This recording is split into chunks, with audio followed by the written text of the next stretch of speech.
Bonjour à toutes et à tous. Merci à toutes et à tous d'être présents à cet atelier. On attendait encore quelques participants pour commencer, mais je pense que c'est bon, on peut le faire. Du coup, je vais vite laisser la parole à Maxence Delaporte, qui est l'animateur de cet atelier. Je me présente pour ma part, je suis Hugo Siassen, chargé de mission santé à la Fédération des acteurs de la solidarité, et je serai votre rapporteur pour cet atelier et co-animateur pour donner les questions du chat à Maxence. Merci Hugo. Bonjour à tous. Maxence Delaporte, je suis. Ah, Maxence, tu as ton micro qui est fermé. Ah, forcément, c'est moins bien. Donc, merci Hugo. Bonjour à tous. Maxence Delaporte, je suis directeur adjoint de l'association Interlogement 93 qui porte notamment le SIAO de Seine-Saint-Denis. On m'a demandé d'animer cet atelier et c'est avec plaisir que je le fais. Atelier intitulé Répondre aux problématiques de santé des personnes qui font appel au 115 SIAO. On va tenter de répondre à plusieurs questions au cours de cet atelier. Notamment, est-ce le rôle du SIAO de mettre la santé dans ses missions et ses modalités de travail? Ou est-ce aux partenaires de venir au sein des instances du SIAO?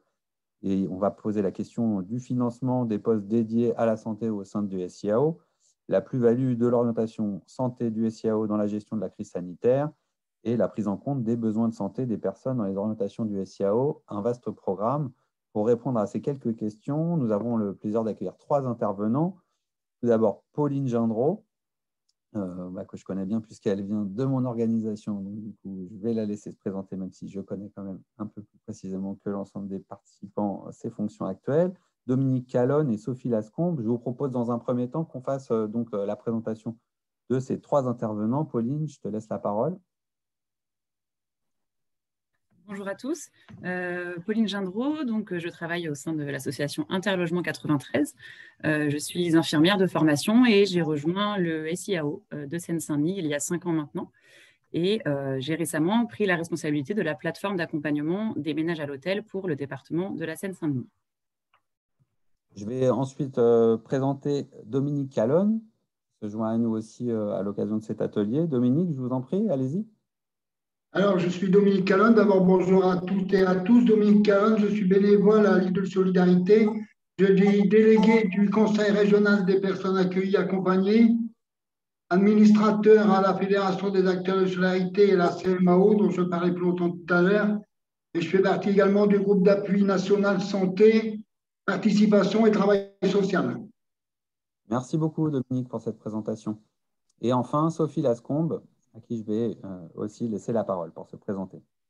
Bonjour à tous, Sophie Lascombe, je suis directrice régionale Île-de-France du pôle soins avec hébergement temporaire de groupe SOS Solidarité. Donc, c'est un pôle qui rassemble des structures, appartements de coordination thérapeutique, lits halte soins santé, lits d'accueil médicalisé, donc des structures qui ne sont pas dans le secteur de la HI, mais qui hébergent et accompagnent des personnes qui sont dans des situations assez similaires.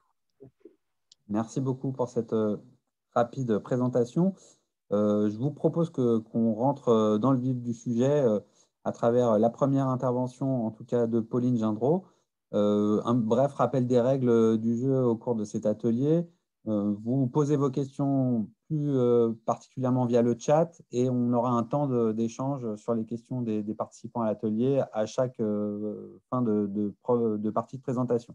Donc, je vous propose une première présentation par Pauline Gendreau sur Interlogement 93 relative aux commissions du SIAO qui sont déployées depuis maintenant plusieurs années au SIAO.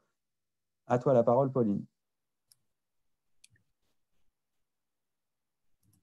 Merci Maxence, j'espère que vous entendez bien. Tout d'abord, peut-être pour représenter un petit peu à ceux qui ne connaîtraient pas l'association Interlogement. Interlogement 93, c'est avant tout un réseau d'associations.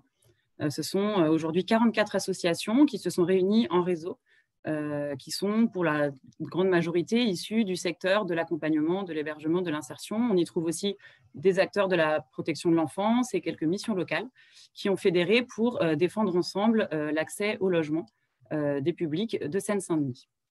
Interlogement 93, c'est aussi une association qui est installée à Montreuil en Seine-Saint-Denis et qui porte aujourd'hui deux grosses directions. La première, c'est le SIAO, donc le service intégré d'accueil et d'orientation pour le département, que je vous présenterai un peu plus en détail, et une autre direction associée qui est celle de la direction des dispositifs d'accompagnement, au sein de laquelle se trouve la plateforme d'accompagnement des ménages à l'hôtel et d'autres dispositifs d'accompagnement, dont notamment le logement d'abord. L'association a fait le choix, en début d'année, de disposer et de développer un axe santé. Cet axe santé, il a plusieurs objectifs et il est structuré de manière transversale. Donc, il appartient à l'un des pôles de l'association, du coup, qui s'appelle Action transversale.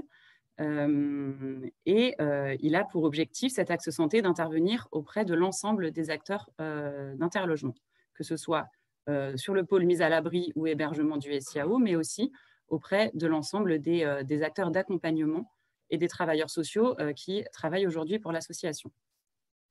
Les objectifs de cet axe santé, premièrement, c'est de mettre en place des projets de coordination des acteurs qui visent à mieux se connaître et à mieux travailler ensemble entre le sanitaire et le social à l'échelle du territoire.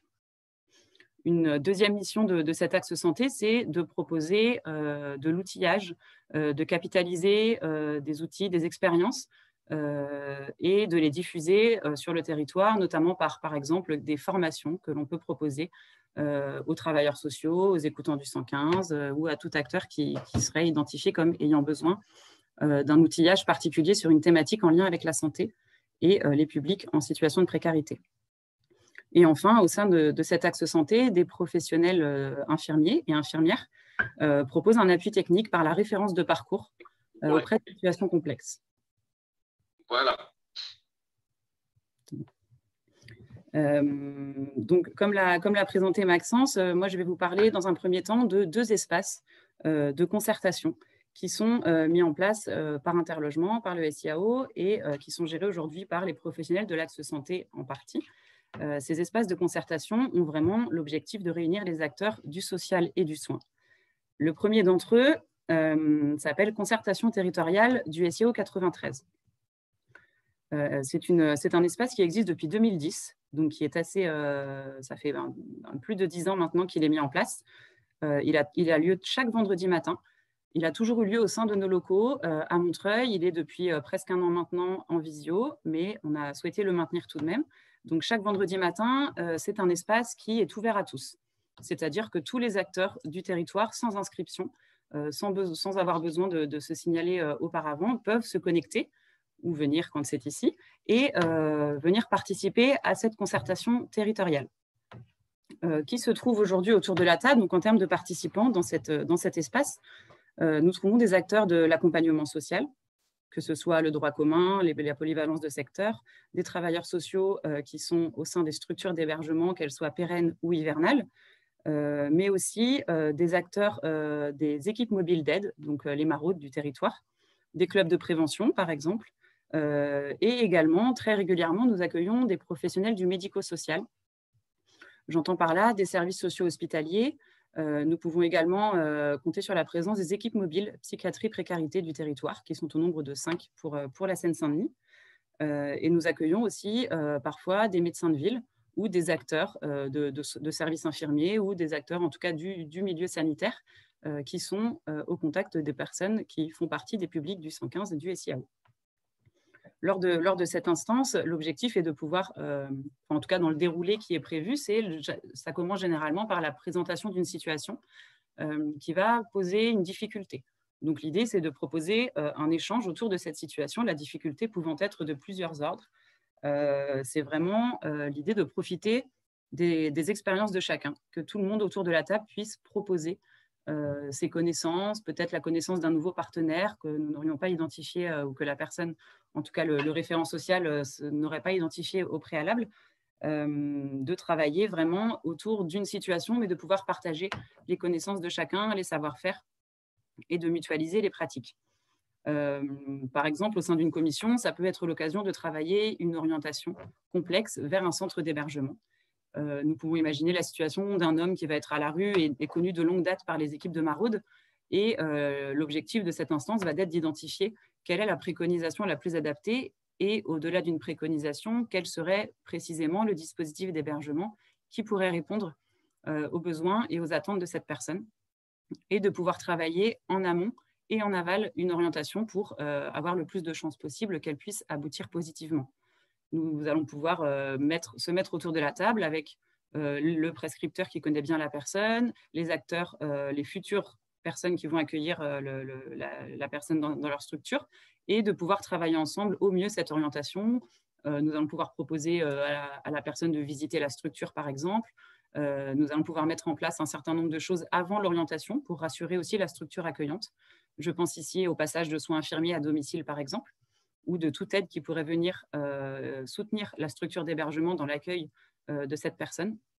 L'idée, c'est vraiment de tout cadrer au maximum en amont pour éviter un échec, tout simplement. Voilà, donc c'est une commission qui reste ouverte à tous. Comme je vous le disais, elle est actuellement en visio, malheureusement, mais elle est maintenue, et c'est chaque vendredi matin. Les stagiaires sont également les bienvenus, puisqu'il y a un enjeu pédagogique aussi important. C'est l'occasion ça fait un petit peu un format synthèse, si ce n'est qu'il n'y a pas besoin d'anticiper par un dossier ou par quelque chose d'un peu lourd parfois. Donc, c'est vraiment ouvert à tous. Il est aussi possible de venir à cette instance sans avoir de situation particulière, bien sûr, mais simplement pour apporter vos expériences. Une seconde commission dont je vais un petit peu vous parler aujourd'hui, qui s'appelle la commission Parcours de soins complexes. Celle-ci, elle est davantage médicalisée, c'est-à-dire qu'elle elle a été co-construite en tout cas avec Interlogement, l'hôpital de La Fontaine et la mairie de la ville de Saint-Denis. Il y a eu une phase expérimentale, donc en 2016, qui a duré quelques années, et elle est, depuis l'année 2020, c'est une commission qui est pérennisée, toujours en lien avec de La Fontaine et la mairie de Saint-Denis. Cette commission Parcours de soins complexes, elle a pour objectif de réunir les acteurs du soin et du social autour de situations que nous allons appeler complexes, donc des personnes qui ont un parcours de soins ou un parcours global complexe. Par ici, nous entendons la situation de personnes qui cumulent plusieurs problématiques et qui, de fait, nécessitent une coordination d'acteurs pour pouvoir faire évoluer positivement la situation. Cette commission, elle a lieu tous les 2 mois au sein même de l'hôpital de La Fontaine. Normalement, encore une fois, nous sommes actuellement en visio. Et en termes de participants, c'est un espace qui accueille davantage de professionnels du monde médical. Nous avons notamment la chance de pouvoir compter sur la présence de médecins de l'hôpital de La Fontaine, principalement les médecins du service de la permanence d'accès aux soins, mais également d'autres médecins hospitaliers. Sont également présents des travailleurs sociaux, là aussi du territoire, qu'ils soient droit commun, associatifs, de structures d'hébergement, et les services sociaux hospitaliers qui sont très représentés dans cet espace. Il est possible ici de présenter un dossier. En revanche, il y a un filtre par les professionnels de l'axe santé du SIAO, puisqu'il y a énormément de demandes pour cette instance. Il y a une prélecture des dossiers, et l'idée étant d'identifier les situations qui relèvent vraiment de cette commission. Pour vous donner un exemple, celle qui a eu lieu en janvier 2021, il y a 7 situations qui ont pu être présentées. Elle a réuni 28 participants, dont 4 médecins, sur un lundi après-midi. Ça a été l'occasion d'étudier 7 dossiers. Pour partie, c'était des personnes qui étaient en situation de sortie, en tout cas qui étaient sortant de l'hôpital, donc qui n'avaient plus besoin de soins au quotidien. Et pour lesquels il fallait en tout cas trouver une solution en termes d'hébergement et surtout cibler quel serait le dispositif adapté à ces situations-là. Ça a été l'occasion, par exemple, d'échanger sur la pertinence d'une orientation dans un appartement de coordination thérapeutique. C'est l'espace où on peut, par exemple, certains médecins n'ont pas toujours connaissance de ces dispositifs-là, donc il y a un enjeu de diffusion aussi de ce qui existe sur le territoire. Et ensuite, ils peuvent prendre la suite sur la constitution d'un dossier, sur la préparation de toutes les ordonnances nécessaires pour que l'accueil ensuite se fasse au mieux. Ça peut également, cette commission, être l'occasion de présenter des dossiers de personnes qui sont déjà accueillies au sein d'une structure d'hébergement, mais pour lesquelles l'accueil n'est plus adapté. Il nécessite une réorientation avec une dimension médicale importante. Peut-être un passage par une hospitalisation, que ce soit en psychiatrie ou en hôpital général, avant une sortie vers un autre lieu d'hébergement qui permettrait une continuité dans le parcours de cette personne. L'idée est bien d'éviter toute rupture et de faire en sorte que la personne ne se retrouve pas à la rue dans ses multiples changements de parcours. Voilà pour cette deuxième commission. Finalement, les objectifs sont assez proches entre ces deux espaces. On est vraiment sur un enjeu de mutualisation des pratiques, mutualisation des savoir-faire et des ressources. L'idée est vraiment d'échanger entre acteurs de terrain, d'innover, puisque c'est souvent l'occasion d'avoir de tester en tout cas des choses qui n'ont jamais été faites auparavant et de partager les connaissances de chacun, que ce soit en termes d'accompagnement social, d'hébergement ou de soins. Et du coup, voilà, ce sont deux instances qui vivent bien aujourd'hui en Seine-Saint-Denis et que nous souhaitons poursuivre. Merci Pauline pour cette première présentation. Avant de passer aux questions des participants, même si pour le moment elles ne sont pas très nombreuses et Hugo vient de relancer sur la formalisation des questions pour qu'on puisse ensuite alimenter ce temps d'échange, il y a la question des moyens qui est nécessaire. Enfin, je te pose, Pauline, la question des moyens qui sont nécessaires à mettre en œuvre pour pouvoir organiser ce type d'instance. Et est-ce que tu peux nous en dire du coup un peu plus sur les moyens dont dispose le SIAO de Seine-Saint-Denis en termes de postes spécifiques liés à la santé? Donc ces deux instances sont pour partie portées par les professionnels qui sont au sein du SIAO, notamment en charge de la régulation des places d'hébergement et d'accès au logement. Et elles sont coportées par les professionnels qui composent justement cet axe santé. Aujourd'hui, cet axe santé, il est cofinancé.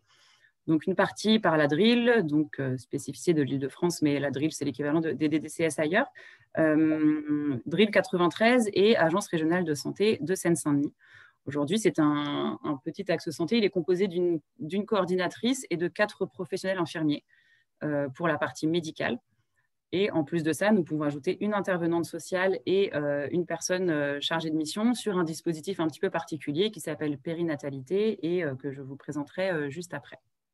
Donc, au total, 6 professionnels qui composent cet axe santé, cofinancé DRIL et ARS de Seine-Saint-Denis. Des moyens spécifiques financés par des financeurs spécifiques et puis les moyens généraux du SIAO qui sont quand même inscrits dans ces actions. Merci pour ces précisions. Avant de passer aux questions, peut-être le bilan, les perspectives de ces deux actions-là pour les années qui viennent. Dans l'immédiat, je dirais qu'en perspective, on souhaite vraiment maintenir l'investissement des acteurs au sein de ces deux instances-là. Le fait de passer en visio et le contexte actuel, nous craignons une petite perte de mobilisation et aujourd'hui, ce n'est plus du tout le cas. Donc voilà, on a un gros enjeu de maintenir cet investissement qui est une richesse quand même du territoire et qui permet de venir notamment chaque vendredi matin où l'inscription n'est pas nécessaire. Voilà, il y a pas mal de personnes qui participent et c'est comme ça que l'instance devient riche. La commission parcours de soins complexes, nous avons pour projet de l'élargir à d'autres hôpitaux du département, ou bien en la démultipliant, ou bien en organisant quelque chose qui ne serait pas uniquement auprès de l'hôpital de la Fontaine de Saint-Denis, mais qui pourrait tourner entre les différents hôpitaux du territoire, puisque chacun aujourd'hui est plutôt favorable à ce projet et surtout chacun a des difficultés à trouver des solutions pour les personnes hospitalisées ou à prendre en charge correctement les personnes du territoire qui sont en situation de précarité et qui ont besoin de soins. Merci beaucoup pour cette présentation. On passe maintenant donc sur les questions des participants. Alors, il y a certains participants qui apparaissent à l'écran sur la vidéo et donc du coup ceux-là, je pense qu'ils peuvent lever la main et poser des questions orales. Sinon, pour les autres participants, ce sera malheureusement par le chat. Sur le chat, il y a quelques questions qui ont été posées, notamment une sur les ACT. On sait que la temporalité d'accès à ce type de réponse, elle est assez longue, en tout cas à mobiliser. Et du coup, comment pouvoir viser des dispositifs à échéance longue d'accessibilité quand on a des situations urgentes, notamment de sortie d'hospitalisation? Est-ce qu'on arrive à répondre à ces deux contraintes? Sur cette contrainte d'urgence, c'est un très fort enjeu. On va plutôt chercher à pouvoir anticiper au maximum. Et donc, c'est un travail de partenariat avec les structures hospitalières qui doit être mené et qui est en train d'être mené chez nous, mais c'est un gros boulot. L'idée est de pouvoir avoir connaissance des situations complexes les plus en amont possible. Ceci afin que le SIAO puisse avoir le temps d'effectuer les recherches nécessaires. Si la situation correspond au parc d'hébergement régulé par le SIAO. Bien évidemment, si la préconisation de cette personne concerne un autre dispositif que celui que qu'une régulation SIAO, donc mise à l'abri ou hébergement classique. Le SIAO n'a pas la main sur ces structures-là. En revanche, là aussi, ce sont des enjeux de partenariat importants, ne serait-ce que l'une des difficultés, en tout cas, qu'on constate sur le territoire, si on parle des dispositifs type LHSS, donc Lit Halte Soins Santé ou appartement de coordination thérapeutique, ce sont des dispositifs extrêmement saturés. Il y a des difficultés à la sortie très importantes et de fait, il y a très peu de place à l'entrée. Et il y a un effet un petit peu parfois de découragement. Certains acteurs se disent « je ne demande pas puisque je sais qu'il n'y aura pas de place ». Les professionnels de l'axe santé et du SIAO en général sont aussi là pour rappeler que c'est important de faire une demande et certaines demandes aboutissent. Donc, faire une demande, c'est déjà la première étape pour pouvoir avoir une chance d'accéder à une place. Et encore une fois, la temporalité est très importante, je pense, puisque si la demande est faite la plus en amont possible, qu'elle est complète et que l'ensemble des informations figurent dans cette demande-là, c'est d'autant plus de chances de pouvoir trouver une solution in fine au sein de ces dispositifs, malgré le fait qu'ils soient saturés. Il y a une question qui demande à repréciser la subtile différence entre la commission du vendredi et du coup, la commission du vendredi, on est sur une commission davantage, déjà elle est plus ancienne, hein, elle a 10 ans, et elle a pour objectif d'avoir un aspect social plus important. Donc on va davantage échanger sur des pratiques d'accompagnement social plutôt que sur du soin vraiment pur, comme c'est le cas à De La Fontaine. De La Fontaine, on va étudier des situations sanitaires, des parcours de soins complexes pour des personnes ayant une problématique d'ordre social. En revanche, celle du vendredi matin, on va pouvoir échanger. Il arrive que certaines situations évoquées le vendredi matin est uniquement entre guillemets, une problématique d'accompagnement social. Le soin, on s'est vite rendu compte que ça faisait très souvent partie des problématiques d'une personne à partir du moment où il y avait une difficulté. C'est quelque chose qui est très vite apparu. En attendant, ce n'est pas la spécificité de cette commission-là. On est sur des pratiques d'accompagnement innovantes, différentes, qui demandent à être échangées. Mais la dimension sanitaire n'est pas un critère, en tout cas, d'accès à cette commission. Alors, une question qui demande si les professionnels de santé ils sont à temps plein dédiés au SIAO ou si ils sont à cheval sur d'autres missions. Alors, au sein de l'axe santé, l'axe santé est transversal. Donc, les professionnels infirmiers ne sont pas uniquement dédiés au SIAO. Ils interviennent aujourd'hui auprès, donc pour partie du SIAO, mais également auprès des professionnels de la plateforme d'accompagnement, donc des travailleurs sociaux qui interviennent au sein des hôtels du territoire. Le dispositif hôtelier en Seine-Saint-Denis est très important et il y a très régulièrement des besoins pour les travailleurs sociaux d'être soutenus par un professionnel infirmier pour faire avancer la situation d'une personne. Les infirmières peuvent également être mobilisées pour les autres dispositifs d'accompagnement d'interlogement, des équipes d'AVDL, des équipes de lutte contre l'habitat insalubre et une équipe pluridisciplinaire d'accompagnement logement d'abord.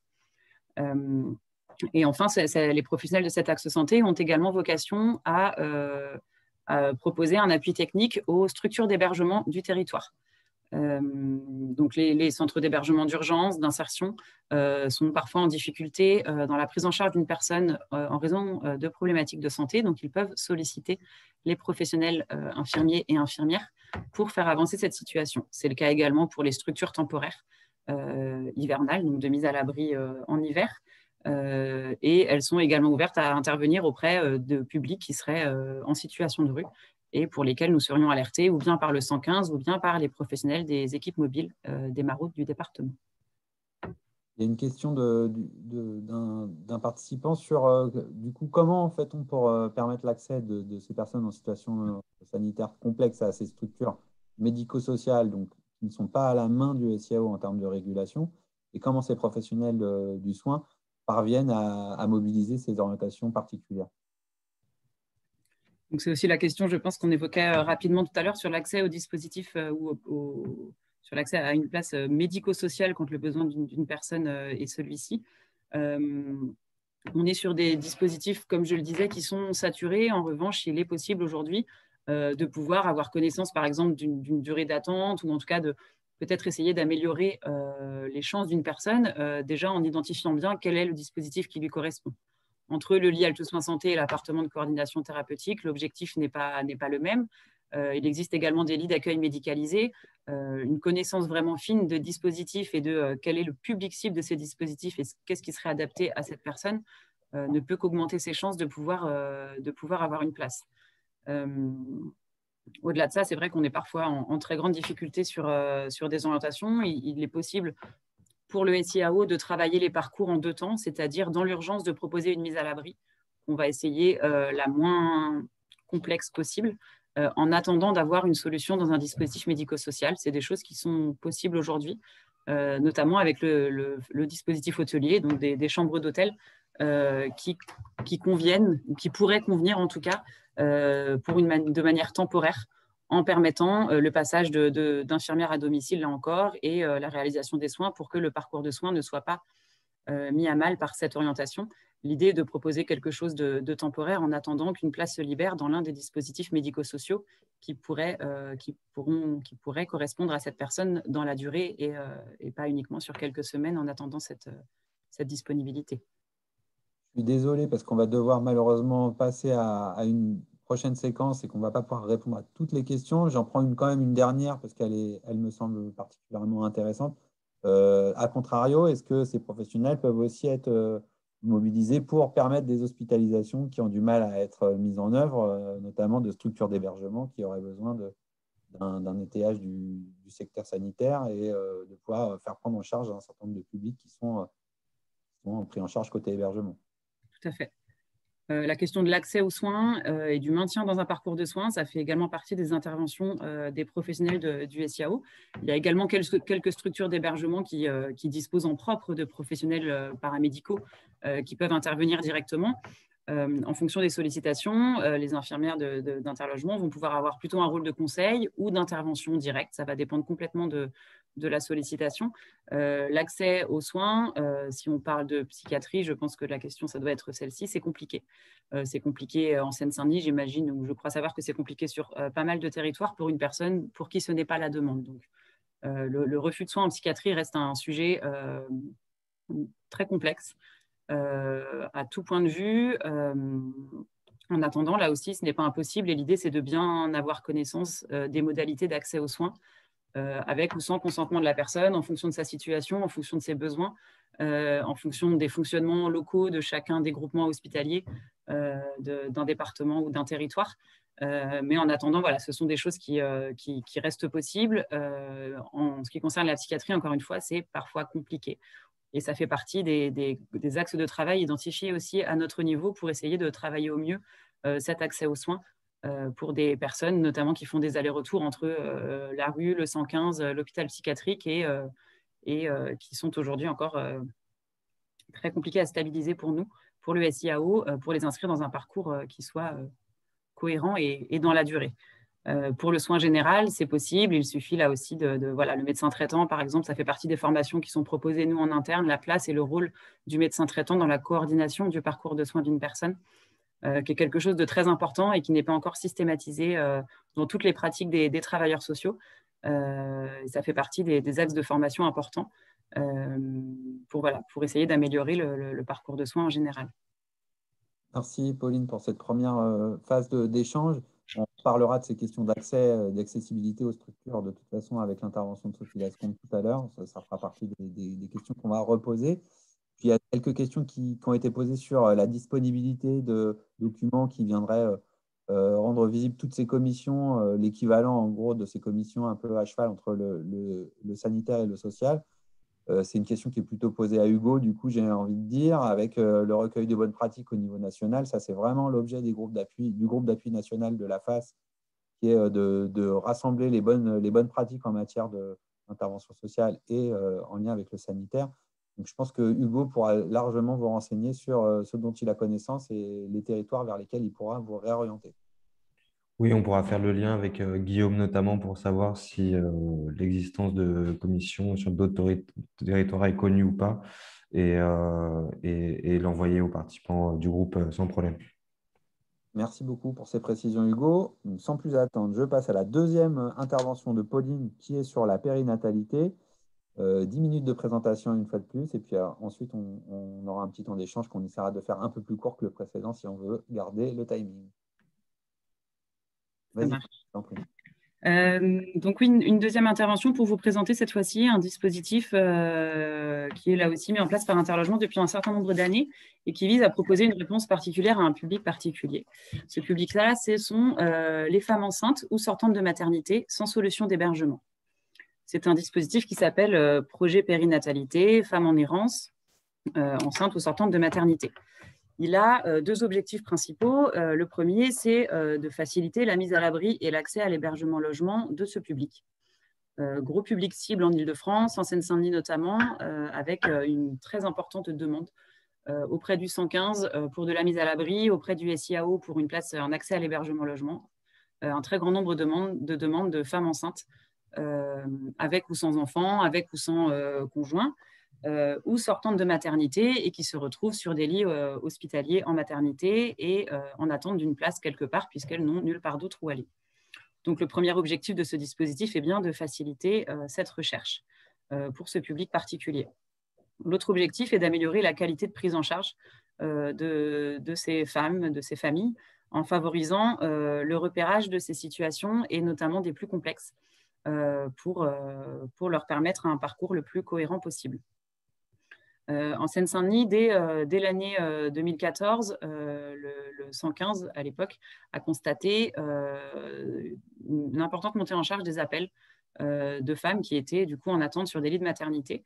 Et en parallèle, le service social hospitalier de la maternité de l'hôpital de La Fontaine, encore une fois, nous a fait part de difficultés à leur niveau avec ce public-là. Concrètement, leurs assistantes sociales de maternité n'avaient plus le temps d'effectuer leur mission initiale puisqu'elles passaient leur journée à essayer de contacter le 115, à défaut du coup d'autres missions qu'elles avaient.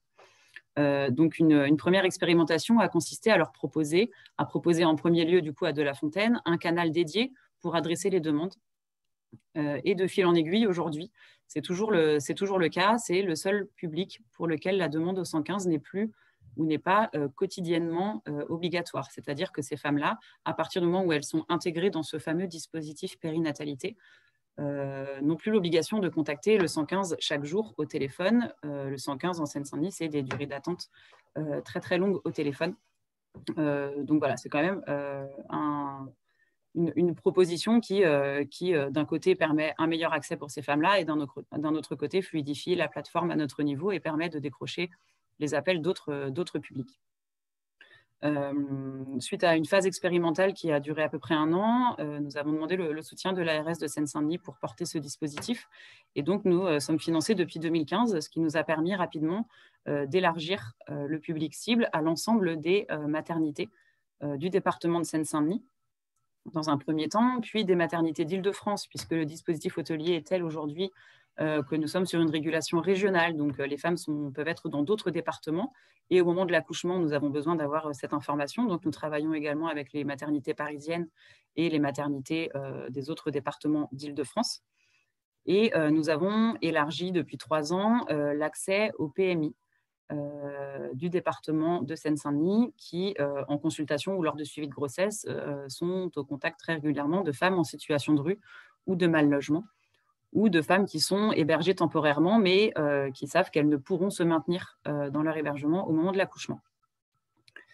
Il y a 3 grands principes pour ce dispositif-là. Donc, le premier, c'est la centralisation des demandes par une adresse mail. Donc, c'est un canal dédié, c'est un mail qui est créé uniquement pour ça, qui est diffusé aux partenaires, donc maternité et PMI du département, mais également à quelques associations qui ont intégré ce dispositif.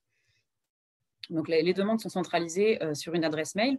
Ensuite, il y a du coup un professionnel du SIAO qui les reçoit, qui va aider à la préconisation et qui va effectuer des recherches d'orientation les plus adaptées possibles à la situation qui leur est présentée. Donc, ce n'est pas juste un mail, il y a un formulaire de demande qui, dans l'idéal, on souhaite en tout cas recevoir une demande plutôt sous le format SI-SIAO, qui est le format unique de réception des demandes chez nous. Et en fonction de la situation, les recherches peuvent être faites dans l'idéal au sein d'une structure d'hébergement, du parc pérenne ou bien les opérateurs et du réseau d'interlogement se sont mobilisés depuis plusieurs années pour aujourd'hui avoir un parc d'hébergement adapté et dédié à ce public-là. On parle ici d'hébergement temporaire. Ce sont un peu plus de 250 places qui sont dédiées à l'accueil de femmes en fin de grossesse ou qui sortent de maternité, un accueil qui est temporaire, c'est-à-dire qu'on est sur une durée de 2 à 6 mois avant une réorientation vers un autre dispositif. Cet accueil en structure, il vise à proposer un accompagnement global dans cette période très particulière de l'arrivée d'un enfant, avec un regard particulier sur la parentalité, sur le lien mère-enfant, des professionnels qui sont outillés, qui sont formés sur ce public en particulier, qui sont en mesure de faire le lien avec les services de l'aide sociale à l'enfance si la situation le nécessite, et qui vont vraiment porter une attention particulière sur l'arrivée de cet enfant. Donc, ça peut faire partie des orientations qui sont proposées, là encore, en fonction de la fluidité et des places disponibles. À défaut, nous allons solliciter le dispositif hôtelier pour orienter une femme enceinte ou une femme sortante de maternité avec un niveau de priorité plus important. Donc, aujourd'hui, ça fait partie, parmi d'autres, mais ça fait partie des publics qui sont prioritaires pour accéder à une chambre d'hôtel. Et depuis 2019, nous proposons également une intervention sociale pour ces femmes-là, c'est-à-dire qu'elles sont orientées en sortie de maternité sur une chambre d'hôtel, et nous avons une éducatrice spécialisée en interne qui est financée et qui intervient spécifiquement auprès de ces situations-là pour proposer de l'aller vers un premier rendez-vous diagnostic, une orientation vers les lieux ressources et, si besoin, un accompagnement global pour l'ensemble des démarches de la famille. Le troisième grand principe du coup de ce dispositif, c'est le repérage. Donc, c'est un travail partenarial pour avoir connaissance au plus tôt des situations les plus complexes. Ça rejoint un petit peu ce qu'on évoquait tout à l'heure lors des questions-réponses. L'idée, c'est qu'une situation particulièrement compliquée, notamment si on parle de problématiques de santé ou de grossesse non désirée, ou voilà, toute situation qui va être complexe et qui va nécessiter un étayage et un accompagnement global. L'objectif pour le SIAO va être d'éviter à tout prix l'hôtel. On sait que ce n'est pas une solution pour ces situations-là, et donc de travailler une orientation en structure d'hébergement. Plus vite nous avons connaissance de cette situation, et plus de temps, ça permet plus de temps, le SIAO dispose de plus de temps pour rechercher et trouver une solution. Donc il y a vraiment un enjeu de repérage au plus tôt. Ce dispositif, ce que nous évitons au maximum, c'est d'être appelé le jour même et d'être sollicité le jour même par la maternité, le jour de la sortie. On sait très bien que ce ne sont pas des conditions qui nous permettent de faire des recherches qualitatives. Donc, on travaille avec les services sociaux hospitaliers pour être prévenus le plus en amont possible, si possible dès le suivi, lorsque le suivi se passe passe à l'hôpital, généralement en fin de grossesse. Si la situation est repérée complexe par le service social hospitalier, ils nous préviennent directement avant même l'accouchement pour que nous puissions d'ores et déjà avoir connaissance de cette situation. Ce dispositif, en 2019, ça a été 827 femmes qui ont été concernées par ce dispositif, pour lesquelles nous avons reçu une demande et nous avons dû effectuer des recherches. C'est 25% d'augmentation par rapport à l'année précédente. On n'a pas encore finalisé l'année 2020, mais il est fort probable que nous soyons également sur une augmentation du même ordre. Parmi ces 827 femmes, 209 ont pu être orientées au sein d'une structure, dont une grande partie sur les fameuses structures dédiées qu'on appelle chez nous SAS maternité, donc des structures temporaires pour accueillir spécifiquement ces femmes-là. Les autres orientations ont eu lieu sur tout le parc d'hébergement, puisque l'intérêt aussi de ce dispositif, c'est qu'il est intégré directement au SIAO, et donc de fait, les recherches peuvent être sur les structures dédiées, mais également sur l'ensemble du parc, pérenne, hivernal, spécifique, régulé par le SIAO du 93. 40 ménages ont pu être accompagnés à l'hôtel par l'éducatrice spécialisée en charge de l'accompagnement du coup et de l'évaluation à l'hôtel de ces femmes-là. Et malgré tous ces efforts, on déplore malgré tout en 2019 44 situations de femmes qui ont quitté le lit de la maternité sans solution. Les fameuses familles qu'on appelle en sortie sèche, c'est-à-dire malgré toutes les recherches qui ont pu être effectuées sur le dispositif hôtelier, sur le parc d'hébergement pérenne ou hivernal, 44 familles ont quitté la maternité avec un nourrisson, et malheureusement, aucune solution n'a pu leur être trouvée. 2020, on sera sûrement sur des tendances un petit peu différentes, puisque voilà, la crise sanitaire a engendré en tout cas la mise à disposition importante de chambres d'hôtel, donc ça évite un petit peu ces situations catastrophiques. En attendant, on espère surtout que le dispositif hôtelier va être maintenu comme tel et ne va pas Enfin, voilà, on craint un petit peu la reprise du tourisme aussi pour ça, puisqu'il a été largement mobilisé pour des sorties de maternité, avec une très forte pression au printemps dernier, où nous avions pour enjeu de soutenir comme on le pouvait les hôpitaux en essayant de ne pas bloquer des lits pour des publics qui dépendaient du 115 et donc de proposer très rapidement des orientations. Merci pour toutes ces précisions. Rapidement, les moyens nécessaires à la mise en œuvre de cette action particulière de la périnatalité et l'origine des financements, ça peut être intéressant pour les participants. Suite à la phase expérimentale, du coup, en 2014, Interlogement a répondu à un appel à projet de l'ARS de Seine-Saint-Denis sur un volet prévention et promotion de la santé, avec un volet dédié qui était dédié à la périnatalité, justement, et qui a permis le financement d'un professionnel à temps plein, qui est chargé de mission chez nous, chargé d'orientation, et qui s'occupe spécifiquement de ces demandes-là et de cette régulation du parc spécifique périnate. Donc un professionnel à temps plein dès 2015 et en 2019, nous avons demandé à l'ARS également de nous soutenir sur la proposition d'un travailleur social dédié à l'intervention en hôtel auprès de ces publics. Donc ce sont 2 professionnels à temps plein aujourd'hui sur ce dispositif, sachant qu'il est intégré au SIAO, donc c'est aussi les écoutants qui ont une attention particulière aux femmes enceintes. Il y a des circuits internes qui permettent aujourd'hui aux écoutants du 115 de pouvoir solliciter directement la référente du dispositif en cas de soucis avec le suivi de grossesse. Et nous nous appuyons également sur l'ensemble des partenaires d'Interlogement, notamment l'association Solipam, qui est très présente sur la région et qui nous appuie dans les parcours complexes de ces femmes. Alors, une petite question sur les volumes de femmes accueillies. On cite le chiffre de 827 femmes et la question est combien de femmes étaient en couple parmi ces profils de ménage? Je regarde. Et l'autre question d'un autre participant, c'est où pouvons-nous trouver tous ces chiffres? Et là, je peux leur répondre pendant que tu cherches la réponse. Donc, dans le rapport d'activité d'Interlogement 93, sur notre site internet, vous trouvez tous ces chiffres. Voilà. Pas encore ceux de 2020, mais en tout cas ceux de 2019. Sur les compositions familiales, nous avions, si je regarde, un peu plus, on a à peu près je dirais 65% à peu près des familles qui sont en situation monoparentale, donc femmes seules ou femmes ayant déjà eu d'autres enfants, mais qui restent seules au moment de la demande en tout cas. Et du coup, entre 35 et 40% de situations, des demandes qui concernent des couples ou des couples qui ont déjà des enfants. Une question qui demande où commence et où s'arrête la périnatalité. Sur le papier, elle commence aux 3 mois de grossesse et elle s'arrête aux 3 mois du nourrisson. Dans la réalité, c'est un petit peu complexe, bien évidemment. On ne refuse pas une demande pour un enfant qui aurait plus de 3 mois. On travaille avec le service de néonatalité pour des enfants hospitalisés. Et nous maintenons également l'intervention à l'hôtel pour des nourrissons de plus de 3 mois. Donc voilà, on considère que c'est 3 mois de grossesse jusqu'aux 3 mois du nourrisson avec un ajustement, bien sûr, pour chacune des situations et l'objectif étant de permettre l'accès au plus grand nombre à ce dispositif dont on a bien conscience que voilà, mettre en place un dispositif dédié pour un public, c'est inévitablement peut-être léser d'autres publics. Donc voilà, on essaye d'avoir une vision globale et de ne pas en exclure d'autres au prétexte qu'un dispositif serait dédié à un type de public en particulier. Pour le moment, je crois que je suis allé au bout des questions qui ont été posées par les participants à l'écrit. Hugo a proposé à l'ensemble des participants, tout à l'heure, il y avait la question de combien sommes-nous? Moi, je vois 139 participants connectés à la visio. Donc, les 139 ne peuvent pas prendre la parole, mais si certains souhaitent poser une question à l'oral, en tout cas, faites-le savoir à Hugo. Il se fera un plaisir de m'alerter sur cette situation.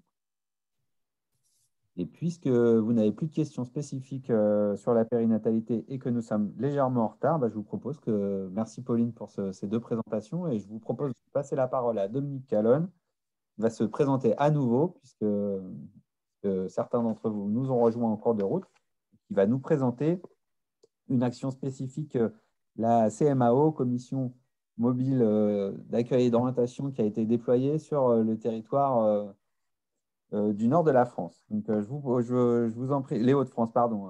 Allez-y, Dominique, prenez la parole, je vous en prie. Merci Maxence. Alors, bonjour à tout le monde. Alors, je me représente, puisqu'il faut se représenter, Dominique Calonne, délégué du Conseil régional des personnes de la compagnie accueillies, membre du Conseil d'administration des Hauts-de-France de la Fédération et de la CMAO, également membre du GAN Santé, groupe d'appui national santé, participation et travail social. Donc, dans le cadre d'un appel à projet qui avait pour thème l'accès aux soins, le point de vue des personnes en situation de non-recours, le projet a été porté par la coordination mobile d'accueil et d'orientation, c'est-à-dire la CMAO. Elle a été menée grâce au soutien de l'ARS et de la Conférence nationale de santé et de l'autonomie dans le cadre de l'appel à l'initiative 2019. Il a été réalisé aussi en collaboration avec le Conseil régional des personnes accompagnées et accueillies des Hauts-de-France et de l'Institut social de l'Université catholique. Et on a pu bénéficier également pour le comité de pilotage de la participation de la DDCS et du réseau Solidarité Lille Métropole. Alors, qu'est-ce que la CMAO? La CMAO, c'est la coordination mobile d'accueil d'orientation, qui a été créée en 1994 sur le modèle du SAMU social de Paris. La CMAO est une association qui intervient à l'échelle de la métropole européenne de Lille. Celle-ci est en charge du traitement des appels d'urgence au 115. Elle organise des maraudes sociales pour aller à la rencontre des personnes sans domicile et elle gère le service intégré d'accueil et d'orientation. Elle intervient également dans les articulations entre l'hébergement et le logement. Et dans le cadre de la gestion de l'hébergement d'urgence des demandeurs d'asile, la CMAO peut également être amenée à interpeller les services de l'État en signalant les situations préoccupantes de certaines familles en demande d'asile. Les équipes de la CMAO, ce sont des professionnels du secteur de l'urgence sociale qui interviennent auprès des personnes qui sont les plus isolées, marginalisées et même les invisibles. Ils sont en première ligne des 100. Pourquoi des 100? Parce que sans domicile, sans travail, sans revenus, sans famille, sans papier, sans droit, dans le cadre d'un accueil inconditionnel. Vous devez tous savoir que la vie à la rue a de l'effet sur la santé des personnes et de prendre soin de soi quand on n'a pas de chez soi, c'est une épreuve supplémentaire. Dans ce contexte, face à ces contraintes, plusieurs questions se poser aux professionnels. Comment les professionnels du social et du soin peuvent-ils agir pour soutenir l'accès aux droits et aux soins? Comment intervenir auprès des personnes qui refusent tout? Comment comprendre ces refus de soins, de relations, de droits? Comment peut-on relier au système de protection des personnes qui ont été exclues et qui font le choix, peut-être d'autres choix d'y renoncer? Ces questions qui se situent au centre des questionnements des équipes ont constitué le point de départ de l'appel à projet. Alors cet appel à initiative a donc été l'occasion pour la CMAO de poursuivre sa réflexion qu'elle mène de prendre soin, c'est la dimension centrale de son projet associatif, sous le prisme de l'accès aux soins et à la santé en y associant d'autres acteurs. Un étudiant en master de sociologie, ingénierie et expertise des politiques sociales de l'Institut social de Lille et un père aidant dont la candidature a été présentée par le Conseil régional des personnes accueillies et accompagnées des Hauts-de-France.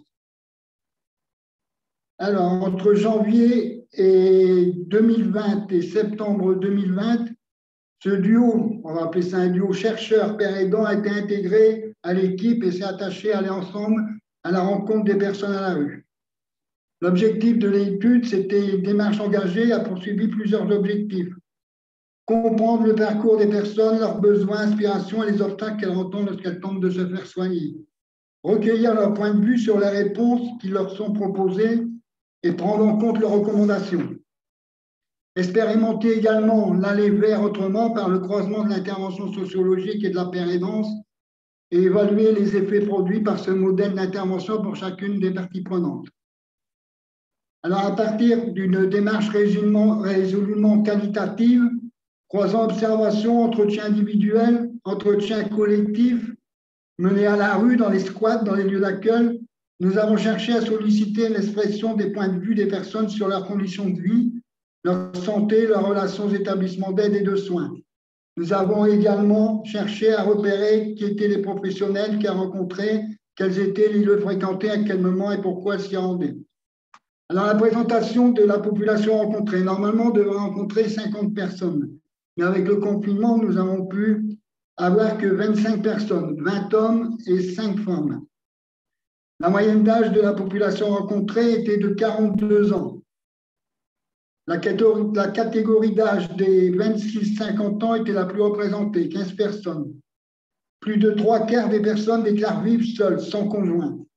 La majorité d'entre elles sont originaires de la métropole lilloise et le temps passé à la rue varie d'une dizaine d'années à quelques jours.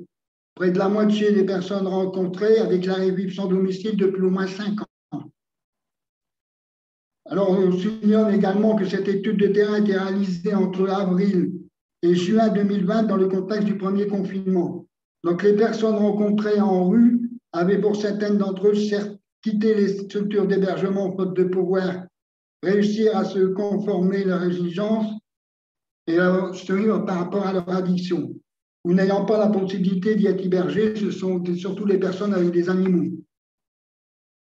Alors, la synthèse des premiers résultats. Alors, l'expérience, ce premier axe s'intéresse aux conditions de vie des personnes à la rue et à la santé dans une approche globale, à partir des points de vue qui nous ont été partagés. Dans l'analyse de ces parcours se cumulent différentes formes de précarité, des événements douloureux, des ruptures conjugales, emploi, logement, qui ont conduit les personnes à basculer dans la pauvreté. Alors, survivre à la rue suppose de faire face à des multiples épreuves, mais tenter de trouver des espaces ordinaires les contraint également à d'autres obstacles. Alors, le recours et non-recours aux aides sociales, l'utilisation des prestations et leur non-recours est variable au sein de la population enquêtée. 12 personnes ont déclaré percevoir des prestations. 2 personnes percevaient des allocations chômage. 6 personnes étaient allocataires du RSA et 4 bénéficiaient de l'AAH. 9 personnes, dont 5 âgées de moins de 25 ans, n'avaient aucun revenu. S'agissant de la santé, les situations sont également contrastées. 3 personnes disposaient d'une mutuelle santé. L'une d'elles occupait un emploi. Les autres, actuellement chômeurs, nous ont expliqué qu'elles n'étaient pas éligibles à la CMU. Seules 6 personnes sur 25 étaient bénéficiaires de la CMU et une personne en avait fait récemment la demande. Ainsi, le non-recours aux aides sociales délivrées par l'assurance maladie concernait 14 personnes, soit 60% du public rencontré. On peut souligner qu'aucune personne qui bénéficiait de l'AAH n'avait de couverture santé. Parmi les personnes qui n'avaient pas de couverture santé apparaît une méconnaissance des dispositifs des droits mobilisables. La plupart des gens nous disaient « si j'ai la CMU, non, je ne sais pas comment ça fonctionne ». D'autres disaient « c'est ma mère qui a une mutuelle et pour moi maintenant, je ne sais pas si elle est encore active ».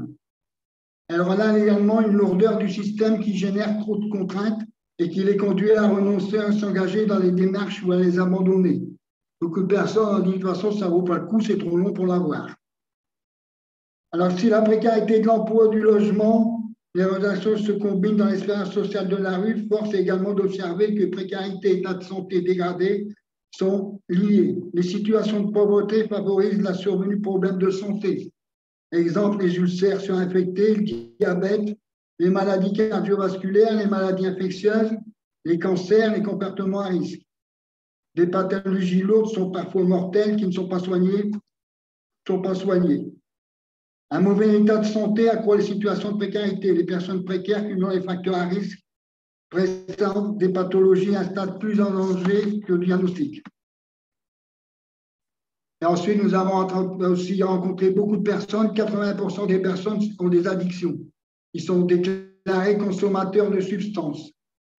Ceux qui fréquentaient le plus nos enquêtes étaient à satisfaction de leur addiction et ils semblaient fuir tout ce qui était susceptible de les mettre à distance des produits. De plus, qu'ils soient consommateurs de substances ou non, toutes les personnes avaient en commun d'occulter les problèmes de santé rencontrés.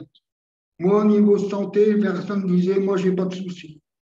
Je n'ai pas de soucis. La santé, c'est surtout garder le moral et aller droit devant, essayer de sortir de là. Tous ceux qui sont à la rue, ils ont faim, c'est pas évident, c'est des agressions et des agressions. Aller droit devant, c'est aussi savoir faire face, supporter la douleur, ne pas se plaindre. La souffrance psychique et la maladie sont considérées comme prioritaires, non prioritaires, contrairement à la satisfaction des besoins primaires comme trouver un abri pour la nuit, se nourrir, se vêtir, satisfaire ses addictions. La maladie ou la douleur devient une réalité lorsqu'elle représente un frein pour gérer la survie quotidienne. Voilà la première synthèse de cette étude de l'appel à projet dont j'ai pu vous exposer. Merci beaucoup de Du coup, ces premiers regards sont assez instructifs sur le pourquoi de la difficulté de travailler les problématiques de soins dans le cadre du travail social. C'est que malheureusement, il y a souvent des besoins qui sont encore plus prioritaires, en tout cas selon les personnes, selon leur ressenti. Et c'est celui des besoins primaires avant celui de travailler le parcours de soins. Est-ce que vous avez des questions relatives à cette étude? Alors, il y a des réactions, notamment quelqu'un qui demande, est-ce que cette étude sera publiée? Est-ce qu'on pourra... Normalement, oui. Normalement, oui, cette étude va être publiée. Pour dire la vérité, j'ai eu la synthèse que ce matin. J'ai eu la aussi. Donc, j'ai travaillé un peu. Merci Normalement, ce que je voulais dire aussi, c'est qu'il ressort, est-ce que le SIAO devrait absolument communiquer, c'est les numéros d'urgence, s'occuper avec la personne des droits pour ouvrir les droits à la sécurité sociale, instaurer aussi un partenariat entre professionnels sociaux et de la santé, et aussi également un suivi entre les personnes en situation d'hébergement. Et malheureusement, le SIAO peine à proposer des solutions durables d'hébergement et de logement, ce qui est une condition première pour l'accès aux soins dans l'établissement.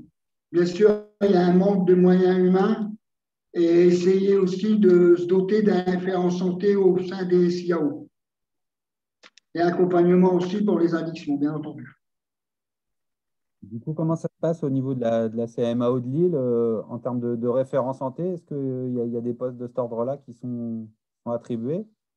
Je crois qu'il y a un infirmier, oui, il doit y avoir un infirmier, je pense. Il doit y avoir un infirmier là-dessus, oui, ça va, ils ont ce qu'il faut, je crois, je pense. D'accord. Alors, y a-t-il des éléments sur les relations avec les hôpitaux et les médecins? Disons que pour les personnes qui sont à la rue, c'est très difficile d'aller voir un médecin parce qu'elles ont déjà, il y a le refus de soins des médecins chez les personnes de la CMU. Et ensuite, les personnes sont un peu gênées d'aller dans les salles d'attente car elles ont peur de se sentir un peu mauvais, d'être. Donc là, et les hôpitaux, justement, les hôpitaux, il faudrait aussi que le CIAO divulgue aux personnes le rôle des passes santé parce qu'on s'est aperçu que quand on disait passe santé, les personnes à la rue, etc., ils ne connaissaient pas. Hein. Donc, on devait leur expliquer. Donc, dans ce cas-là, il y aura un moyen humain, peut-être les CIAO forment des pères aidants aussi, hein, essayer d'embaucher des pères aidants qui pourraient divulguer les informations. Alors, des participants demandent la déclinaison du sigle CMAO. Ils n'ont pas très bien compris au départ ce que voulait dire CMAO. Est-ce que vous pouvez, Dominique, rappeler Hugo vient de marquer coordination mobile d'accueil et d'orientation. Merci Hugo, il avait déjà répondu à la question.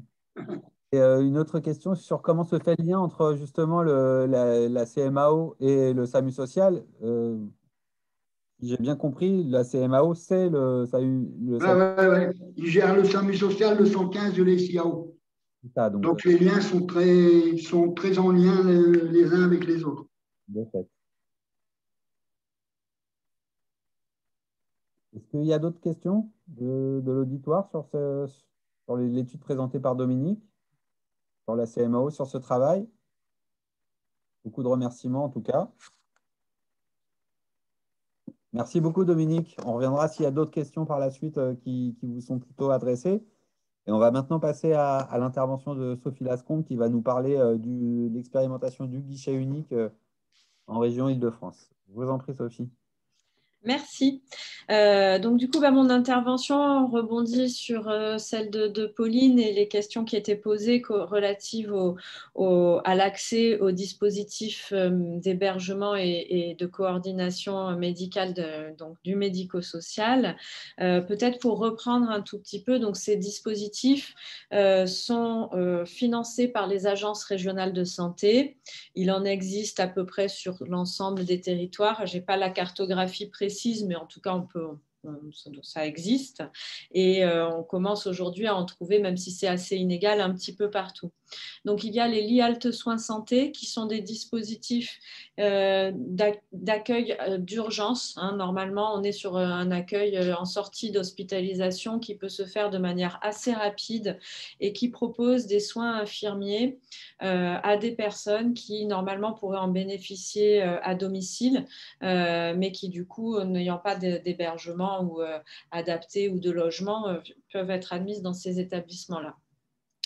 Il y a également donc, les appartements de coordination thérapeutique qui sont de la coordination médico-sociale dans des appartements en diffus et lits d'accueil médicalisés qui sont des structures pour des personnes qui ont des maladies chroniques importantes avec de multiples handicaps. Donc la question de l'accès à ces structures se pose pleinement parce que ce sont des structures qui sont surtout très bien identifiées par le secteur sanitaire, par les services sociaux hospitaliers, mais beaucoup moins par le secteur de la HI. Déjà parce qu'effectivement, une des conditions d'accès, ce qui permet l'évaluation, c'est la constitution d'un dossier médical. Donc, ça veut dire que la personne a parlé de sa situation de santé, de sa pathologie, que les équipes qui les accompagnent en CHRS ou en centre de stable ont la possibilité d'accompagner la personne avec son médecin pour constituer ces dossiers. Donc, il y a pas mal d'éléments qui peuvent être un petit peu complexes et en tout cas, il se trouve que dans ces dispositifs, les principaux orienteurs sont les services sociaux hospitaliers, alors qu'au final, on voit bien que dans les structures d'hébergement, on retrouve également des personnes qui pourraient tout à fait relever de ces structures. Donc, la question, effectivement, c'est que l'offre est assez limitée. Donc, c'est vrai que dans ces établissements, on essaye de prioriser selon les besoins les plus aigus. Et jusqu'à présent, les gestionnaires de structures décident eux-mêmes, comme dans les CHRS avant le SIAO, c'est-à-dire qu'on reçoit des dossiers de candidature et qu'on fait des commissions d'admission et on se prononce. Et ce sont les gestionnaires qui décident sur ces admissions. Donc, ça fait des volumes énormes de dossiers à traiter chaque année. Juste un exemple, dans une structure ACT en Île-de-France, ce n'est pas rare d'avoir 400 à 500 dossiers à traiter chaque année. Et il n'y a aucune centralisation de ces demandes. C'est-à-dire que si vous voulez avoir une place en ACT, il faut envoyer autant de dossiers que de gestionnaires. Donc, vous allez pouvoir multiplier ces demandes. Le suivi est extrêmement complexe et il y a très, très peu de visibilité. Voilà, c'est effectivement contraignant. Donc, les gestionnaires de ces établissements, au sein notamment de la Fédération des acteurs de la solidarité, se sont penchés sur ces questions-là et ont sollicité l'ARS, notamment donc en Île-de-France. Mais je sais que ces expériences existent aujourd'hui, se répandent un petit peu sur différents territoires. Alors, je sais qu'il y a eu des expériences de guichets uniques à Lyon. Voilà, je crois que ça émerge un petit peu petit à petit. Moi, je peux vous parler en tout cas de ce qu'on a essayé de faire en Île-de-France. Alors, c'est simplement une initiative parce que pour le moment, on est vraiment toujours dans le stade de réflexion puisqu'on s'est interrompu en mars 2020 et depuis, les groupes de travail n'ont pas encore pu reprendre, même si on espère que ça se fera très bientôt. Mais en tout cas, l'ARS Île-de-France a réuni l'ensemble des gestionnaires du médico-social, d'ACT, de lits halte soins santé, de lits d'accueil médicalisés, les SIAO, des représentants aussi des structures AHI, afin qu'on puisse ensemble essayer de réfléchir à comment est-ce qu'on peut améliorer la lisibilité de ces dispositifs, l'orientation des personnes, leur accès. Et du coup, l'idée était de savoir quelle articulation, est-ce qu'il faut qu'on fasse un SIAO spécifique pour les structures médico-sociales ou est-ce que finalement les SIAO ne pourraient pas intégrer, alors attention, on a soulevé énormément de questions et on n'a pas encore pu trouver toutes les réponses parce que ça pose des questions de dossiers médicaux, de données. Voilà, il y a énormément effectivement d'enjeux. Mais par contre, l'enjeu premier, c'est que les personnes qui ont besoin de ces places puissent y accéder. Il y a des personnes avec des besoins de soins qui sont très exigeants. Certaines vont arriver à avoir une place dans ces structures médico-sociales et d'autres ne vont pas y arriver, peut-être parfois par faute d'aiguillage et de connaissances. Donc, c'est vrai que c'est important. Les SIAO, en termes de repérage des situations, on l'a bien vu avec l'intervention de Pauline tout à l'heure, les SIAO sont vraiment au premier plan pour repérer des situations complexes, des situations de santé. Donc, en tout cas, je plaide beaucoup dans le sens de ne pas déconnecter, de ne pas se faire un nouveau guichet qui reparte à zéro. Je pense que vraiment, on parle des mêmes personnes et de personnes qui peuvent à un moment avoir besoin d'un lit halte soins santé et puis peut-être après d'un CHRS ou d'un autre type de dispositif. Voilà, je crois qu'effectivement, on a des outils qui fonctionnent maintenant depuis des instances qui fonctionnent depuis maintenant de nombreuses années et je pense que les SIAO doivent vraiment pouvoir s'articuler avec, voilà, peut-être effectivement, il y a peut-être à penser un service qui s'articulerait à côté des SIAO pour porter et traiter ces demandes-là, mais en tout cas, la connexion apparaît évidente. Voilà. Il y a aussi un enjeu, bien entendu, pour les sorties de ces dispositifs, puisque une fois qu'on a terminé la temporalité médicale et du soin, ce n'est pas forcément la même temporalité que le suivi, que le parcours de rétablissement social de la personne. Donc, effectivement, la question de fluidité se pose et du coup, l'articulation avec le SIAO a également un intérêt important à ce niveau-là.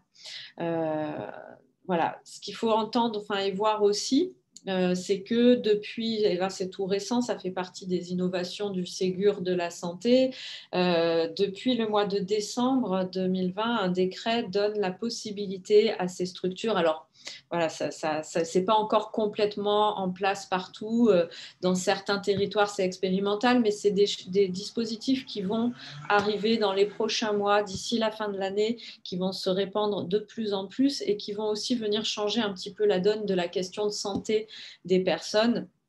C'est que les ACT comme les LHSS vont pouvoir développer des prestations hors les murs, donc c'est-à-dire aller vers les personnes là où elles sont. Donc ça me fait rebondir sur l'intervention de Dominique, c'est-à-dire de pouvoir proposer une évaluation médicale, de pouvoir proposer des soins aux personnes là où elles sont, qu'elles soient dans un squat, qu'elles soient à la rue, qu'elles soient dans un CHRS.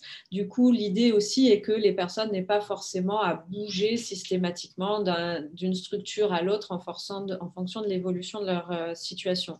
Donc la question aussi, c'est de savoir ces mesures, comment est-ce que ces mesures d'aller vers, comment est-ce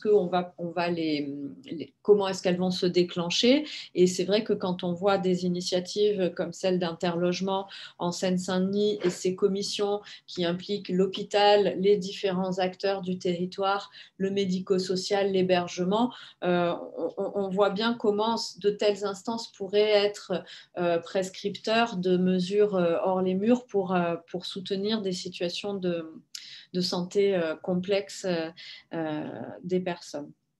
Voilà. Merci beaucoup pour toutes ces informations. Il y a pas mal de questions. Alors, j'en avais laissé quelques-unes de côté pour la première intervention de Pauline qui vont être, à mon avis, intéressantes à partager à ce moment-là de l'atelier. Et tout ce qui concerne l'évaluation finalement des problématiques de ces personnes et les supports d'évaluation, puisque le SIAO, qui est notre outil principal de travail à nous, SIAO, oui, il n'a pas de rubrique santé qui soit particulièrement mise en œuvre. Et souvent, on se dit, et tant mieux, parce que c'est très sensible quand même la question des données de santé. On ne peut pas la traiter comme la question des données tout court. Du coup, quel support d'évaluation vous utilisez, vous, pour l'entrée dans vos structures et comment ça pourrait être partageable avec le système d'information du SIAO? Alors, nos établissements fonctionnent tous sur des dossiers médicaux qui sont remplis par le médecin de la personne et adressés sous pli confidentiel au médecin de nos établissements. Donc, effectivement, comme je vous disais, nous étions dans un moment de travail pour essayer de voir comment est-ce qu'on allait pouvoir traiter ces données médicales qui sont soumises, et il n'est pas question de revenir là-dessus, à des exigences de secret très importantes. Je pense que c'est bien pour ça qu'il faut à un moment créer la possibilité d'avoir des médecins qui un peu comme le fait le SAMU social à Paris, notamment, où il y a une régulation médicale avec des médecins qui peuvent recevoir l'évaluation et faire des préconisations d'orientation. Voilà, je pense que là-dessus, il y a des choses qui sont à construire et qu'il faut effectivement penser le fait que les données médicales, elles ne se traitent pas comme… voilà, tout le monde ne peut pas y avoir accès, et ça, c'est un point très important. D'autres participants, du coup, nous reprécisent le cadre de la loi qui nous dit que toute personne a le droit à une évaluation médicale et psychique dans le cadre de sa demande d'hébergement-logement qu'elle adresse notamment au SIAO. Du coup, comment, selon vous, on peut retraduire un certain nombre de ces données dans la demande SIAO sans pour autant considérer que ce sont des données médicales? Oui, alors après, on peut parler de besoins, en fait. Je pense que dans le données médicales, ce qui est important, c'est de ne pas donner de nom de pathologie, de nom de traitement, des choses qui pourraient cibler et être trop précises. Par contre, les besoins de la personne, en termes d'accompagnement, pouvoir dire qu'il existe une pathologie chronique sans la citer, qui nécessite… je ne sais pas, différents aménagements autour de la situation de la personne. Je pense que ça, c'est des choses qui peuvent déjà et qui se mettent déjà dans les demandes SIAO, me semble-t-il. Après, je ne suis pas la mieux placée pour répondre. Mais… Du coup, je vais poser la question. La réponse à Pauline, qui est avec nous aussi autour de la table. Peut-être d'un point de vue du SIAO, quelle est la possibilité justement pour les prescripteurs de nous transmettre ces éléments-là sans pour autant dévoyer des données de santé, des données de santé? Tout à fait. C'est une question très importante, et je rejoins un peu ce que tu disais, Sophie, sur la partie. On n'a pas besoin, nous, en tant que SIAO, de connaître le nom des pathologies, de connaître le nom des médicaments. C'est des choses même qu'on n'a pas du tout à savoir. En revanche, c'est important pour un professionnel du SIAO de connaître les impacts de ce problème de santé sur les réponses et les solutions à rechercher. Donc, nous, on va plutôt conseiller d'indiquer dans le rapport social du SIAO, du SI-SIAO, les impacts de la pathologie. Ça peut être ou bien en termes de mobilité. Donc, est-ce que cette personne a besoin d'un ascenseur? Est-ce qu'elle peut monter sur un lit superposé, etc., un étage, un escalier? Il y a également la question des ancrages, où se situe son suivi médical. L'objectif étant de l'éloigner le moins possible ou de la rapprocher le plus possible, c'est la même chose. Mais en tout cas, de ne pas mettre à mal son parcours en l'orientant à l'autre bout du département. Et le reste, ça va être des aménagements nécessaires. Par exemple, une personne dialysée, on n'a pas besoin de savoir qu'elle est dialysée, mais on sait que ça entraîne une fatigue importante qui nécessite que sa structure d'hébergement ne ferme pas en journée puisqu'elle aura besoin de se reposer. Donc, on va devoir l'orienter sur une structure ouverte 24/24. Ou bien encore une personne, on peut tout à fait inscrire dans une évaluation SI-SIAO qu'une personne a besoin d'un frigo individuel pour garder des traitements au frais. Ça ne dit rien de sa pathologie, mais pour nous, SIAO, c'est très important d'avoir cette information pour pouvoir trouver une solution qui est adaptée à ce problème de frigo, de mobilité ou d'ancrage. Donc, c'est vraiment les trois éléments qui sont importants à préciser dans la demande SI-SIAO. Peut-être une question pour Dominique sur ce sujet des informations délivrées par les personnes elles-mêmes en matière de santé. Est-ce que c'est des éléments qui vous ont été régulièrement remontés dans le cadre de cette étude et de vos échanges avec les personnes concernées sur le territoire de l'île? Est-ce que c'est des éléments qui vous sont souvent mis en avant comme problématiques de devoir raconter ces éléments-là aux travailleurs sociaux? Est-ce que c'est des choses qui vous sont restituées comme problématiques pour les personnes en question? Oui, c'est sûr que raconter les problèmes de santé, c'est très difficile pour une personne accompagnée à les dire. Surtout qu'il n'y a pas que la santé. Quand vous rentrez en centre d'hébergement et tout ça, on vous pose des questions, Et la santé, c'est un sujet qui est encore un peu, entre guillemets, tabou dans les centres d'hébergement. Donc, c'est très difficile à la personne de parler de santé. Merci Dominique pour cet éclairage. On a mené nous aussi une petite étude récente sur la question du travail social et du fait qu'ils abordent ou pas les problématiques de santé avec les personnes accompagnées. Et on se rend compte que même pour les travailleurs sociaux, c'est des sujets qui sont assez compliqués à manipuler. Donc ça nécessite un certain nombre de formations. Et peut-être Pauline que tu peux nous répondre et Sophie aussi sur ces questions de formation des travailleurs sociaux à recueillir les éléments de santé.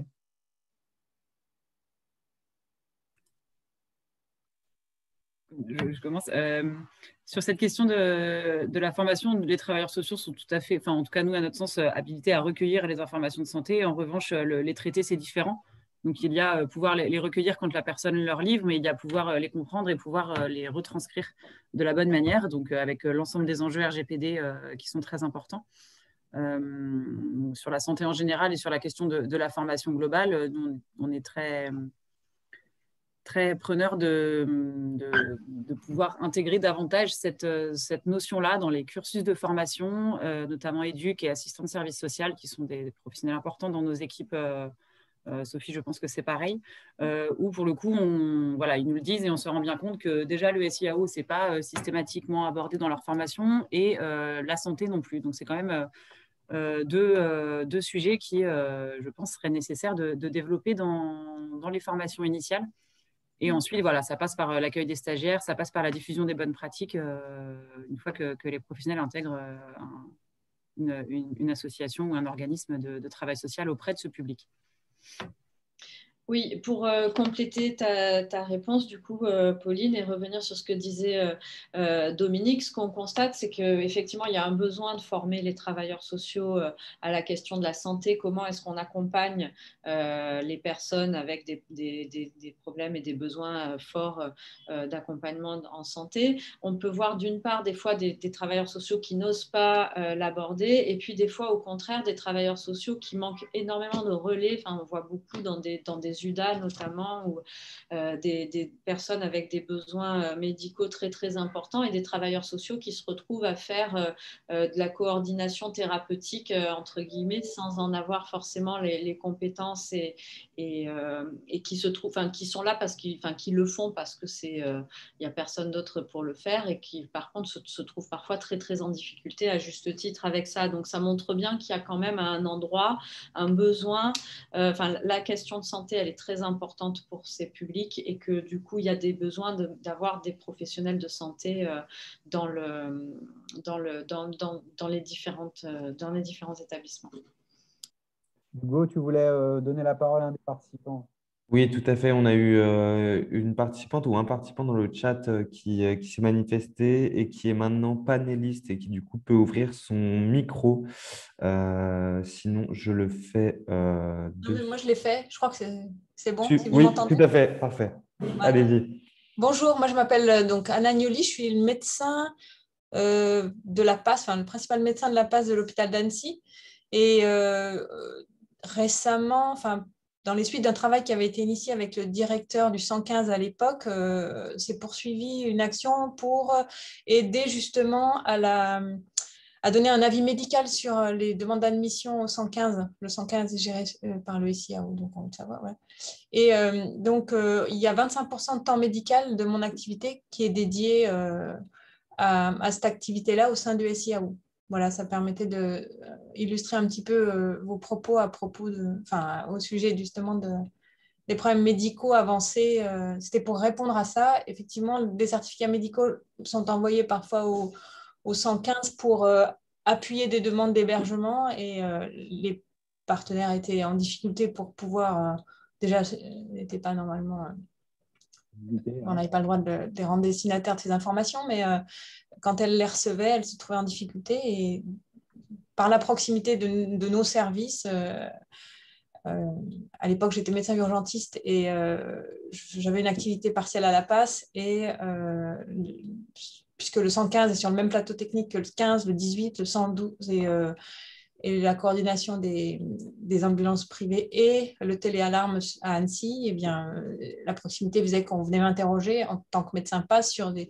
Voilà, donc on a formalisé un peu le lien et puis quand le SIAO a repris le 115, il y a quelques années, on a formalisé finançant du temps médical que j'ai pris en complément de mon activité de la PASS. Ce qui est très riche parce qu'en plus, ça permet, sur notre secteur qui n'est pas aussi gros que certains d'entre vous, d'avoir un médecin, en l'occurrence moi, qui est le médecin principal de la PASS, qui connaît beaucoup des personnes pour lesquelles on demande un hébergement. Donc, voilà, c'est facilitant aussi pour donner un avis. Merci. Sachant que pour le reste des demandes qui sont adressées par le reste du département, pas uniquement Annecy, bien sûr, eh bien, il y a la possibilité, puisque j'ai du temps dédié à ça, d'appeler les médecins généralistes des patients qui ont rédigé les certificats ou les courriers, ou bien d'appeler les intervenants sociaux qui ont rempli les demandes, voilà, pour pouvoir avoir des informations complémentaires et puis aider à la diminution en hébergement adaptée à la situation médicale des personnes. Voilà, c'est tout.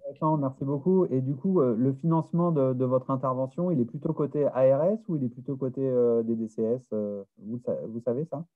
Non. Parce qu'il y a pas mal de questions sur les financements de la part d'autres participants à l'atelier et de savoir d'où viennent voilà, ces mannes financières qui nous financent les uns les autres, qui intervenons aujourd'hui autour d'actions qu'on peut déployer.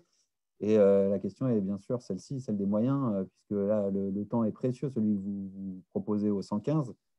Et il faut bien le financer quelque part. Oui, bien sûr, il est financé à hauteur de 25% d'un ETP de praticien hospitalier, puisque ça dépend de l'hôpital d'Annecy.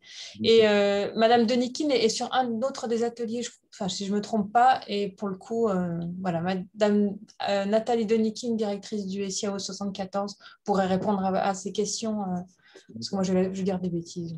Voilà. On lui posera la question après l'atelier sans souci. Oui. Donc, on vous restituera du coup l'origine du financement de votre poste. Je pense dans le compte-rendu de l'atelier, Hugo, si ça te convient, on essaiera de préciser les choses. Puisqu'il y a pas mal de questions sur comment, mais d'où viennent ces moyens. Donc, est-ce que c'est des moyens qu'on nous a alloués voilà, de façon qu'on vienne les chercher ou sur la base d'un appel à projet?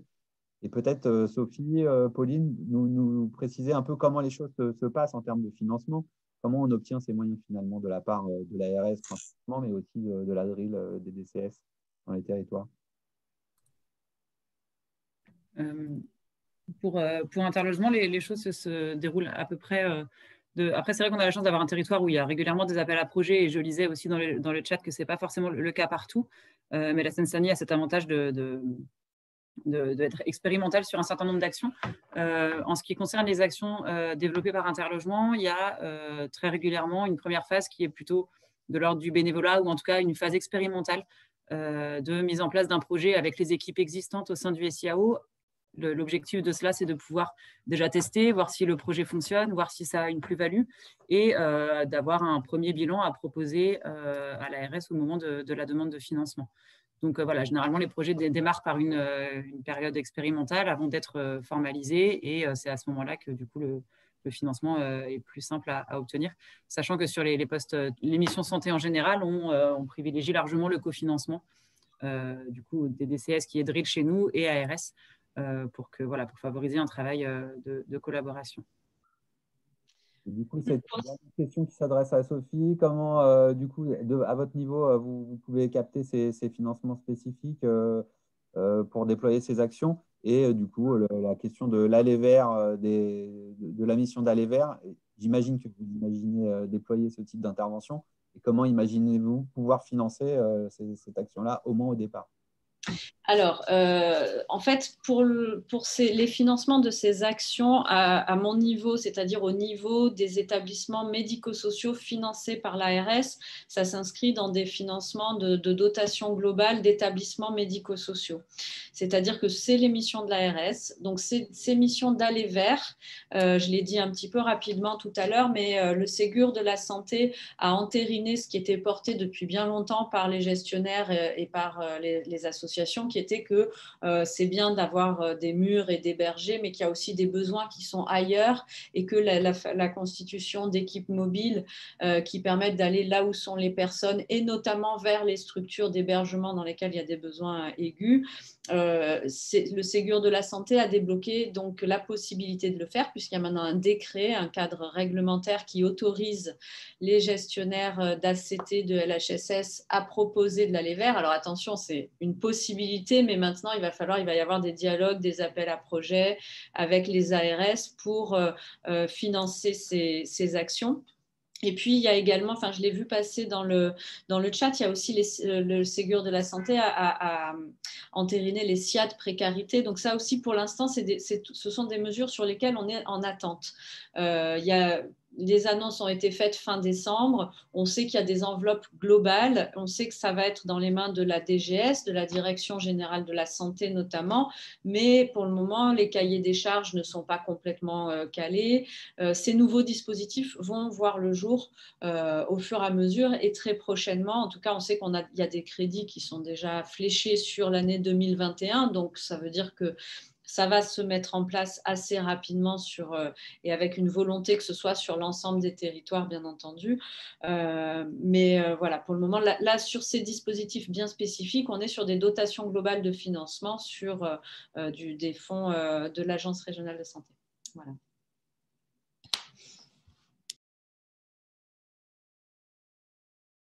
Maxence, ton micro. Excusez-moi. Je suis désolé, il y a pas mal de questions encore dans le chat, mais l'horaire est arrivé à son terme malheureusement pour cet atelier.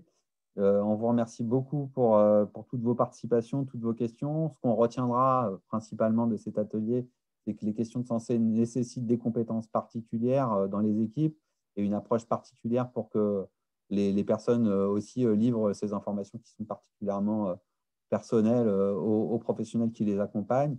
On a besoin aussi d'espaces de concertation qui soient multi-casquettes avec des professionnels et du social et du sanitaire pour pouvoir comprendre ces situations et trouver des solutions derrière et répondre aux besoins des personnes. Donc, je vous incite, comme nous l'avons fait en Seine-Saint-Denis, comme de nombreux participants le citent sur leur territoire, à engager un travail sur la santé dans les SIAO, puisque une fois que les besoins ont été étayés et rendus visibles, finalement, on trouve des moyens de financer des actions derrière auprès des principaux financeurs que sont à l'État, le département, les métropoles et un certain nombre d'acteurs qui peuvent venir financer ces actions-là à destination des ménages en précarité. Merci à tous pour votre attention et la qualité de vos interventions. Merci. Merci à toutes et à tous. Merci. Bonne fin de journée. Au revoir. Au revoir.